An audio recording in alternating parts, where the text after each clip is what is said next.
Hey, what is up guys, I'm KBHD here, and this is a MacBook Air. Now, if I didn't tell you what year or model it was, you wouldn't really exactly know, because on the outside, this is pretty much exactly the same as the previous year's model. But they dropped a lot of changes on the inside that make it a lot better. Now, Apple's not the only one to do this. A lot of other manufacturers have dropped Haswell chips in the latest generation of existing laptops and made them about 1,000 times better by doing so. But this is it. This is Apple's new machine. So without any further ado, it's time to give the full review treatment to the 2013 MacBook Air. And the first thing you'll notice is that literally everything on the outside of this laptop is exactly the same as the outside of the 2012 MacBook Air. It's the same design, same display, same thinness, same ports, same hinge, same backlit keyboard even. Everything's the same. The one thing that changed to be able to identify the new Air over the old one is that microphone. So now there's a dual microphone port on the left-hand side.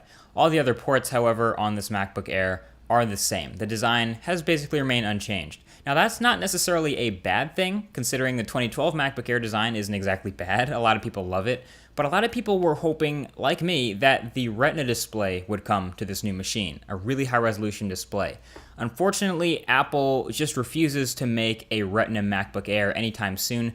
They're basically too busy protecting their Retina MacBook Pro lineup, which sucks, but that's just Apple. So here we are with a 1440 by 900 panel, which isn't bad at all, but if you're coming from using a device with a really high pixel density, you're absolutely going to notice pixels. But outside of that, this is still a pretty great laptop display, pretty standard, with decent brightness and colors and viewing angles, the whole nine. I just wish it was at least 1080p. Whatever, so the outside of this machine is the same as the old one.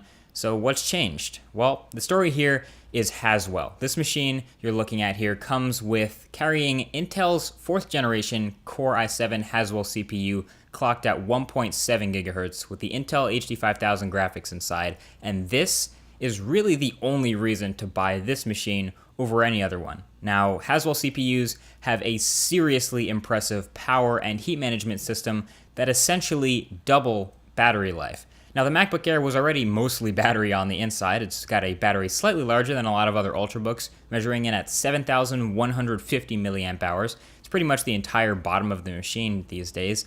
But with the new Haswell CPUs, they're estimated to last 12 hours of use on a single charge straight through. That is actual all-day battery life computing with this 13-inch model. With heavy gaming or graphics work or even some video editing, which this machine can actually handle, you'll see that life shift down to about 5 or 6 hours on its charge straight through. But lighter, not so intensive stuff, this machine will just keep going. It's estimated sometimes past 14 hours of battery remaining for me. So that's freaking awesome for a laptop. Now, there's also the 11-inch Haswell MacBook Air that my buddy Austin over at Duncan33303 is reviewing, so I'll link his review down below that like button if you want to check it out. But that 11-inch Air is supposed to get 9 hours on a charge as well. So you can thank Haswell for literally changing the way we use laptops because of that massive heat improvement. So thanks, Intel. Now, you would think with all these power conservations, this performance would drop through the floor.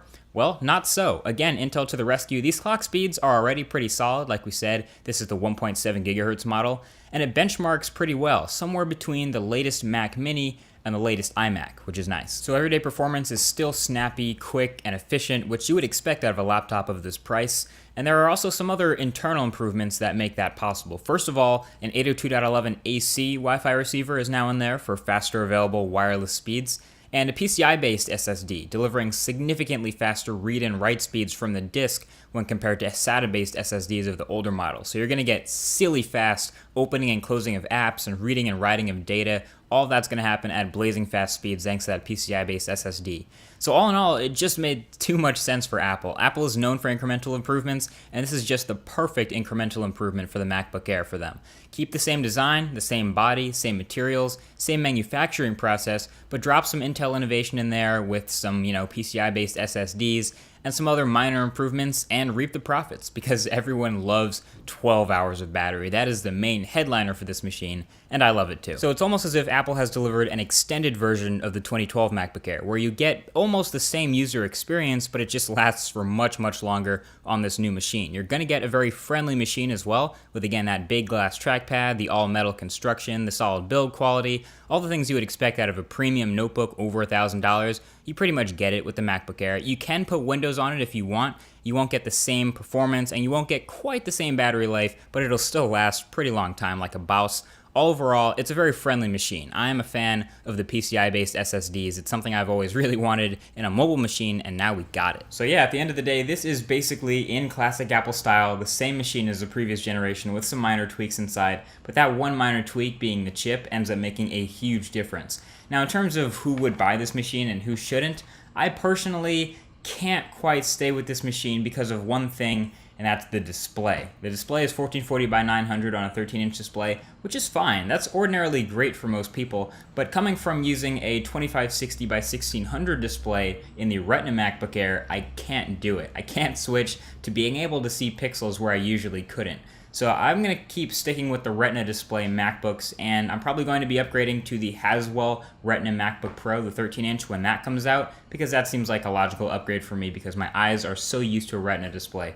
But either way, let me know. What would you pick? Would you pick a Retina MacBook Pro, or would you rather have seen a Retina MacBook Air? Or maybe would you get this regular MacBook Air? Let me know down in the comment section right below that like button. Either way, thank you for watching, and I'll talk to you guys in the next video. Peace.